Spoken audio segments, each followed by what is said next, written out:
पाकिस्तान में कुछ बुनियादी मसाइल जिनको हल करना बहुत ज़रूरी है। सबसे पहले है बेरोज़गारी अनएम्प्लॉयमेंट।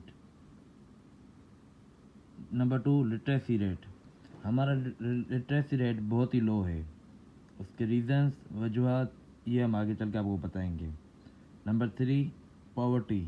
पाकिस्तान का मेन इशू पॉवर्टी है, लेकिन अब पॉवर्टी क्यों है, पॉवर्टी इंक्रीज़ क्यों हो रही है, उनकी वजूहात हम नेक्स्ट वीडियो में आपको बताएंगे।